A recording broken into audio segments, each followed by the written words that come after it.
அனைவருக்கும் வணக்கம். நாம் இந்தியன் எக்கனாமியில் இன்டர்நேஷனல் எக்கனாமிக் ஆர்கனைசேஷன் அப்படிங்கிற சாப்டர் பார்த்துட்டு இருக்கோம். இந்த கிளாஸ் இல்லாமல் இண்டஸ்ட்ரியல் பாலிசி ஸ்டேட்மெண்ட் 1973, இதுக்கு முன்னாடி வந்து 1948 ஒன்று, 1956 ஒன்று, 1969 ஒன்று, இப்படி 3 இண்டஸ்ட்ரியல் பாலிசியை பார்த்தோம். இப்போ நாம் அதன் பிறகு வந்து ஒரு 4 இண்டஸ்ட்ரியல் பாலிசியை பற்றி பார்க்க போகிறோம்.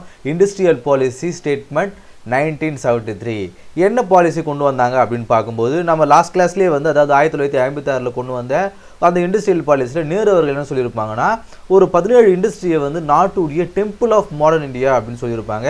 ஏன்னா அதுதான் வந்து நம்ம நாட்டுடைய அந்த எக்கனாமிக்கை வந்து க்ரோத் பண்ணுறதுக்காக ஒரு முக்கியமான துறைகள்னு சொல்லியிருப்பாங்க இல்லையா. ஒரு நியூ டேர்ம் வந்து காயின் பண்ணுறாங்க, கோர் இண்டஸ்ட்ரீஸ். கோர் இண்டஸ்ட்ரீஸ் அப்படிங்கிற ஒரு இண்டஸ்ட்ரி, அந்த டேர்ம் வந்து இந்த பாலிசியில் தான் வந்து காயின் பண்ணுறாங்க. என்னென்னா fundamental importance for development of industries, அதாவது ஒரு நாட்டுடைய அந்த தொழிற்சாலையில் ரொம்ப அடிப்படையான தேவைகளை கொண்ட ஒரு நிறுவனங்கள் இதெல்லாம் அப்படின்னு சொல்கிறாங்க. என்னென்ன நிறுவனங்கள்? Iron and steel, cement, coal, crude oil, refining and electricity, இதெல்லாம் வந்து ரொம்ப கோர் இண்டஸ்ட்ரீஸ் அப்படின்னு சொல்கிறாங்க. நாட்டில் எல்லா விதமான அந்த எக்கனாமிக் க்ரோத்தும் இருக்குன்னா இதை வந்து பேஸுங்க. இதை சார்ந்து தான் மற்ற எல்லா தொழிலும் வந்து நடக்கும். ஸோ இதெல்லாம் வந்து ஒரு கோர் இண்டஸ்ட்ரீஸ் அப்படின்னு சொல்கிறாங்க.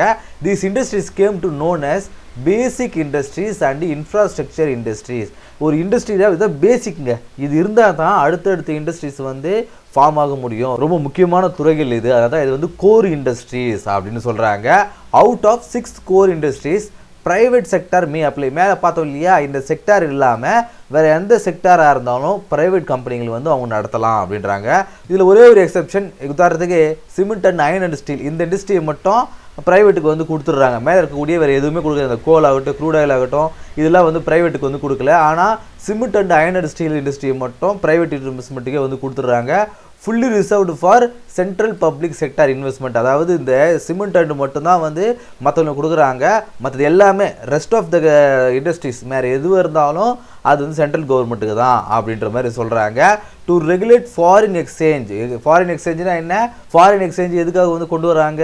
வெளிநாடுகளிலிருந்து நிறுவனங்களானது இந்தியாவில் வந்து தொழில் தொடங்கணும் அப்படிங்கிறதுக்காக இந்த ஃபாரின் எக்ஸ்சேஞ்ச் பாலிசி வந்து கொண்டு வராங்க. ஃபாரின் எக்ஸ்சேஞ்ச் ரெகுலேஷன் ஆக்ட், ஃபெரா அப்படிங்கிற இந்த ஆக்ட் வந்து 1974 ஜனவரி 1 வந்து கொண்டு வராங்க. அந்த வெளிநாட்டுடைய அந்த கரன்சி வந்து எக்ஸ்சேஞ்ச் பண்ணுறதுக்காக. அதன் பிறகு limited permission to foreign investment was given. அதாவது முன்னாடி சொன்ன மாதிரி தான், அதாவது வெளிநாடுலேருந்து ஏதோ ஒரு கம்பெனி வந்து இந்தியாவோட தொழில் தொடங்க போகுதுன்னா அது இன்வெஸ்ட்மெண்ட்டை வந்து லிமிட் பண்ணுறாங்க. உதாரணத்துக்கு ஒரு தொழில் தொடங்கணும் அப்படின்னா அதில் இந்தியாவை சேர்ந்தவங்க 74% வந்து அந்த கம்பெனியோட ஷேர் ஹோல்டராக இருக்கணும். மீதி இருக்கக்கூடிய பர்சன்டேஜ் தான் வந்து ஃபாரின் கம்பெனியாக இருக்கணும். பாருங்கள், இந்தியன் ஹோல்ட்ஸ் 74%. அதாவது இந்த ஸ்டேட்மெண்ட் படி 1973 கொண்டு வந்த இந்த பாலிசி ஸ்டேட்மெண்ட் படி வெளிநாட்டிலேருந்து ஒரு கம்பெனியானது இந்தியாவில் தொழில் தொடங்குது அப்படின்னா அதில் ஷேர் ஹோல்டரெலாம் வந்து இந்தியாவை சேர்ந்தவங்க 74% இருக்கணும், வெளிநாட்டுக்கு அதிகமான பர்சன்டேஜ் இருக்கக்கூடாது அப்படின்னு இந்த பாலிசி ஸ்டேட்மெண்ட் சொல்லுதுன்னு நம்ம பார்க்குறோம். அடுத்ததாக இண்டஸ்ட்ரியல் பாலிசி ஸ்டேட்மெண்ட் 1977. அதாவது நம்ம முன்னாடி பார்த்தோம் 1948 கொண்டு வந்த இண்டஸ்ட்ரியல் பாலிசியில் என்ன சொல்லியிருப்பாங்க, ஒவ்வொரு 10 வருஷத்துக்கு ஒரு முறை நாங்கள் அதை ரிவ்யூ பண்ணுவோம்னு சொல்லியிருப்பாங்க. ஆனால் இல்லை பாருங்கள், 1973 கொண்டு வந்தது 1977, அதாவது ஒரு 4 வருஷம் இடைவெளியிலேயே நிறைய சேஞ்சஸ் வந்து கொண்டு வந்திருப்பாங்க. எதுக்காக இதை கொண்டு வந்தாங்க அப்படின்னா 1976 என்னதுக்கு முன்னாடி இந்த பீரியட் என்ன பீரியடு? Emergency period. அது மிக ஒரு புது ஆட்சி வந்ததுக்கு பிறகு என்ன பண்ணுறாங்க, அவங்க சில மாற்றங்களை கொண்டு வந்து இருக்காங்க. 1976 வந்து எமர்ஜென்சி கொண்டு வந்தது யார்? இந்திரா காந்தி அவர்கள். ஸோ ஆன்டி இந்திரா ஸ்டாண்ட் என்ன? இந்திரா காந்தி அவர்கள் அந்த டைமில் என்னென்னலாம் வந்து கொண்டு வந்தாங்களோ அதுக்கு எதிராக வந்து நிற்கணும், அதுதான் இவங்களுடைய ஸ்டாண்டு. என்னென்னலாம் கொண்டு வந்துருக்காங்க? Inclination towards the Gandhian socialistic views towards the economic. காந்தியுடைய கொள்கைகளே, அதாவது எல்லாருக்குமான சமமான அந்த தத்துவத்தை வந்து இதில் அமுல்படுத்தணும் அப்படிங்கிற மாதிரியான விஷயங்களை, அதாவது இந்திரா காந்தி என்னெல்லாம் கொண்டு வந்தாங்களோ அதை ஃபுல்லாக கேன்சல் பண்ணி நம்ம காந்தியுடைய கொள்கையில் வந்து சமூகத்தில் இந்த சோஷியலிஸ்டிக் வியூவை வந்து நம்ம கொண்டு வரணும், காந்தியன் சோஷியலிஸ்டிக் வியூஸ் வந்து எக்கனாமியிலே கொண்டு வரணும் அப்படின்னு வந்து அந்த பொலிட்டிக்கல் கவர்மெண்ட் வந்து நடக்குது. Foreign investment in the unnecessary areas was profited. அதாவது காந்தியர்கள் என்ன சொன்னாங்கன்னா, நம்ம உள்நாட்டு நிறைய வந்து வளங்கள் இருக்குது, நாம் எதுக்காக வெளிநாட்டை வந்து தேடணும், அதுக்காக தேவையில்லாத ஃபாரின் இன்வெஸ்ட்மெண்ட் வந்து நாம் தடுக்கணும், ப்ராஹிபிட் பண்ணுறாங்க. கம்ப்ளீட் நோ, இது வந்து நோட்டு கிடையாது, no complete no to foreign investment, அதாவது ஃபாரின் இன்வெஸ்ட்மெண்ட்டுக்கு கிடையாது அப்படிங்கிற மாதிரியான முடிவு எடுத்துடுறாங்க. அதில் பார்த்தீங்கன்னா எம்என்சியுடைய ஒரு எம்என்சி கம்பெனியான கொக்கோ கோலா வந்து ஆல்ரெடி வந்து இங்கே ஃபங்க்ஷனாக இருந்தது. அதையும் வந்து காலி பண்ணுங்க அப்படின்னு சொல்லிட்டாங்க. அது பிறகு கம்ப்யூட்டர் ஜெயிண்டான ஐபிஎம் தெரியும் இல்லையா, கம்ப்யூட்டர் கம்பெனி, சாஃப்ட்வேர் கம்பெனி, அதுவும் வந்து இங்கே வர்றதா இருந்தது, அதையும் வந்து வேணான்னு சொல்லிட்டாங்க. அது பிறகு ஆட்டோமொபைல் இண்டஸ்ட்ரியாக இருக்கக்கூடிய கிறிஸ்லர் அப்படிங்கிற ஒரு இண்டஸ்ட்ரியும் வந்து இந்தியாவில் தொழில் தொடர்ந்ததாக இருந்தது, அதையும் வந்து அவங்க கேன்சல் பண்ணிட்டாங்க. அதன் பிறகு எம்பசிஸ் த வில்லேஜ் இண்டஸ்ட்ரீஸ், கிராமங்களில் இருக்கக்கூடிய இந்த தொழிற்சாலைகளை இன்க்ரீஸ் பண்ணணும், அதை ஊக்குவிக்கணும் அப்படின்னு நினைக்கிறாங்க. டிஸ்ட்ரிக்ட் இண்டஸ்ட்ரி சென்டர், ஒவ்வொரு மாவட்டத்தில் இருக்கக்கூடிய அந்த இண்டஸ்ட்ரியை வந்து இன்னும் வந்து என்ஹான்ஸ் பண்ணணும், ப்ரொமோட் பண்ணணும் அப்படின்னு நினைக்கிறாங்க. Expansion of small and cottage industries at mass scale, ஒவ்வொரு மாவட்டத்தில் இருக்கக்கூடிய அந்த இண்டஸ்ட்ரியை வந்து லார்ஜ் கேஸில் வந்து பண்ணணும் அப்படின்னு நினைக்கிறாங்க. Serious attention to production and the prices of essential commodities for everyday use, அதாவது இதெல்லாம் வந்து எசென்ஷியல் ப்ராடக்ட்டோ, நாட்டு மக்களுக்கு இதெல்லாம் வந்து அத்தியாவசிய தேவைகளாக இருக்குதோ அதில் வந்து கான்சன்ட்ரேஷன் பண்ணணும். நம்ம வந்து அதிகப்படியான லாபத்தை கொடுக்கக்கூடிய ஏற்றுமதிகளை வந்து கான்சன்ட்ரேட் பண்ணாமல் மக்களுடைய அடிப்படை தேவைகளுக்கு என்னென்னலாம் இருக்குது அதில் நம்ம கான்சன்ட்ரேட் பண்ணணும் அப்படின்னு நினைக்கிறாங்க.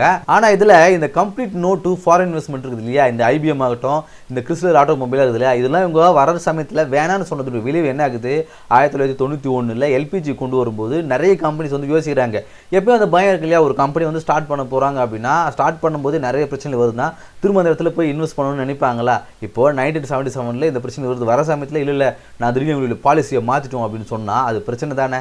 அதனால தான் என்ன பண்ணுறாங்க, இந்த பிரச்சனை வரதுக்காக தான் நம்ம வந்து ட்ரேட் சென்டர் மூலிமா நமக்கு அந்த பிரச்சனைகள் வந்து சால்வ் பண்ணுறாங்க.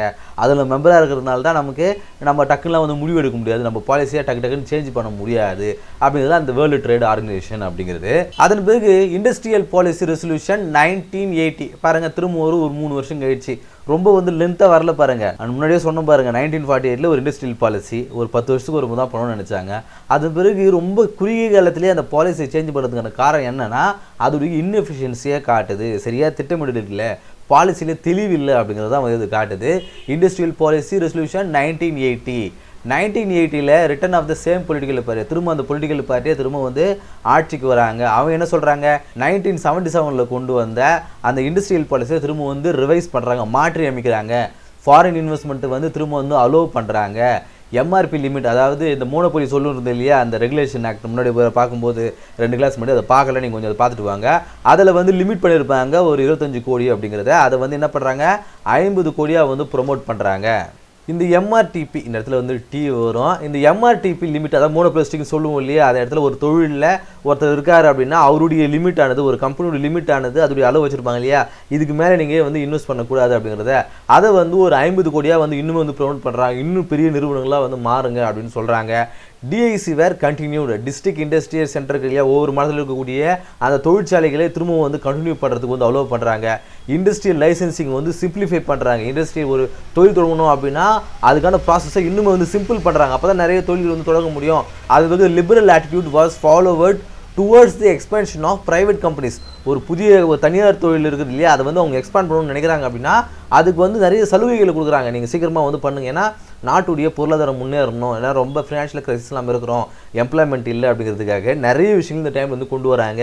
நீங்கள் பார்த்தீங்கன்னா நம்ம நாட்டை இப்போ இருக்கக்கூடிய பெரும்பாலான தொழிலதிபர்கள் வந்து இந்த டைமில் வந்து தொழில் தொடங்கினா தான் இருப்பாங்க, ஏன்னா கவர்மெண்ட் வந்து நிறைய சலுகைகள் கிடைக்கும், அதன் மூலமாக நாம் நிறைய தொழில்களை அடுத்தடுத்து நம்ம செய்கிற மாதிரி இருந்தது. ஆனால் இப்போ முடியுமா, இப்படி நம்மளுடைய அந்த எக்கனாமிக் பாலிசி அப்படிங்கிறது ரொம்ப சேஞ்ச் ஆகிட்டு இருக்குது. அந்த டைமில் யாரெல்லாம் அந்த பிஸ்னஸில் இன்வெஸ்ட் பண்ணாங்களோ அவங்களாம் இன்றைக்கி பெரிய ஆளாக இருக்கிறாங்க அப்படிங்கிறது நம்ம இது மூலமாக தெரிஞ்சுக்கிறோம். அடுத்ததாக இண்டஸ்ட்ரியல் பாலிசி ரெசல்யூஷன் 1985 அண்ட் 1986. இந்த பாலிசி என்ன சொல்லுது அப்படின்னா, MNCs in Indian subsidiaries good up to 49% with the Indian holding remaining 51 shares. நாம் இதுக்கு முன்னாடி பார்த்த 1973 பாலிசியில் என்ன சொல்லியிருப்பாங்க, இந்தியாவில் இருக்கக்கூடிய அந்த ஷேர் ஹோல்டரோட இந்தியன் ஷேர் ஹோல்டர் எவ்வளோ இருக்கும், ஒரு 74% வந்துருக்கணும். ஆனால் இதை அப்படியே சேஞ்ச் பண்ணுறாங்க. என்னென்னா எம்என்சி கிட்ட ஒரு 49% இருந்தால் போதும், இந்தியன்ஸுக்கிட்ட ஒரு 51% இருந்தால் போதும், அதாவது ஒரு 2 பாயிண்ட் எக்ஸ்ட்ரா இருந்தால் போதும் இந்தியர்கள் அப்படிங்கிறது. நீங்கள் வந்து அதிகமாக வந்து நீங்கள் ஒரு 49% வந்து ஃபாரின் இன்வெஸ்ட்மெண்ட் வந்து எடுத்துக்கங்க. எதுக்காக அவ்வளோ கொடுக்குறாங்க அப்படின்னா, நாங்கள் கம்மியான பர்சன்டேஜ் நாங்கள் எதுக்காக வரணும், அதிகமான பர்சன்டேஜ் கொடுக்கும்போது நிறைய ஃபாரின் கம்பெனி இந்தியாவுக்குள்ளே வருவாங்கிறதுக்காக நிறைய ஷேர்ஸ் வந்து ஃபாரின் எம்என்சிக்கு கொடுக்குறாங்க. அது மேலே நிறைய கம்பெனி இந்தியாவுக்கு வந்து தொழில் தொடங்கணும் அப்படிங்கிறதுக்காக. கம்பல்சரி லைசன்ஸ் அப்படிங்கிறது ஒரு இண்டஸ்ட்ரி ஆரம்பிக்கணும் அப்படின்னா அதுக்கு லைசன்ஸ் வாங்கணும் இல்லையா, அதுக்கு கம்பல்சரி லைசன்ஸ் அப்படிங்கிறது இதுக்கு முன்னாடி வந்து 91 இண்டஸ்ட்ரீஸ் இருக்கும். இதெல்லாம் நீங்கள் ஸ்டார்ட் பண்ணணும் அப்படின்னா கண்டிப்பாக வந்து லைசன்ஸ் வாங்கணும். ஆனால் இது வந்து 64 வந்து குறைச்சிருக்காங்க. இந்த 64 இல்லாமல் மற்ற எந்த இண்டஸ்ட்ரியாக இருந்தாலும் நீங்கள் வந்து லைசன்ஸ் வாங்க வேண்டியது கிடையாது. ஆனால் அந்த 64 இண்டஸ்ட்ரிக்கு கண்டிப்பாக லைசன்ஸ் வாங்கணும் அப்படின்றாங்க. அதே போல் MRTP limit was up to 100 crore. அதே பாருங்கள், முன்னாடி வந்து 50 கோடியாக இருந்தது, இப்போ வந்து 100 கோடியாக மாற்றுறாங்க. அதாவது கம்பெனியுடைய அந்த ஸ்கேல் வந்து இன்க்ரீஸ் பண்ணிகிட்டே இருக்காங்க. ஏன்னா நிறைய ஸ்கேல் இருக்கக்கூடிய, நிறைய அந்த பொருளாதாரம் இருக்கக்கூடிய, அந்த வேல்யூ இருக்கக்கூடிய கம்பெனி இருந்துச்சு அப்படின்னா அவங்க மூணு ஆகிடுவாங்க இல்லையா. அது இல்லாமறதுக்காக தடுத்துட்டு இருந்தாங்க. இப்போ நாட்டுடைய தேவை அப்படிங்கிறதுக்காக அது இன்க்ரீஸ் பண்ணிகிட்டே வராங்க. 100 கோடி இருக்கக்கூடிய எந்த ஒரு கம்பெனியாக இருந்தாலும் நீங்கள் ஸ்டார்ட் பண்ணலாம், இன்னும் எக்ஸ்பேண்ட் பண்ணலாம் அப்படின்றாங்க. High level attention to sunrise industries. எந்தெந்த இண்டஸ்ட்ரிலாம் வந்து வளர்ந்து வருதோ அதிகப்படியான அட்டென்ஷன் வந்து அது கொடுக்குறாங்க. டெலிகம்யூனிகேஷனாக இருக்கட்டும், கம்ப்யூட்டர் அண்ட் எலக்ட்ரானிக்ஸ், இதெல்லாம் வந்து வளர்ந்து வரக்கூடிய அது பீரியட் அது 1985 அப்படிங்கிறது. அந்த பீரியட் இதுக்கெல்லாம் வந்து அதிகப்படியான முக்கியத்துவம் கொடுக்குறாங்க. Modernisation and the profitability aspects of public sector undertaking. அதாவது எதெல்லாம் வந்து பப்ளிக் செக்டராக இருக்குங்க இல்லையா, முன்னாடி பார்த்துருப்போம். பப்ளிக் செக்டர் அப்படிங்கிறது வந்து மோர் தென் ஒரு வெல்ஃபேர் அஃபேராக தான் வந்து செயல்படும், ப்ராஃபிட் நோக்கில் வந்து அது செயல்படாது அப்படிங்கிறது. ஆனால் என்னென்னா அதை மாடர்னைசேஷன் பண்ணி எப்படிலாம் வந்து ப்ராஃபிட்டு அதன் மூலமாக வந்து கொண்டு வரணும் அப்படின்னு நினைக்கிறாங்க. இந்த கிளாஸ் இல்லாமல் 1973 1986 வரைக்கும் இடைப்பட்டில் கொண்டு வந்த ஒரு 4 இண்டஸ்ட்ரி பாலிசி வந்து பார்த்தோம். அடுத்த கிளாஸ் சந்திப்போம். நன்றி.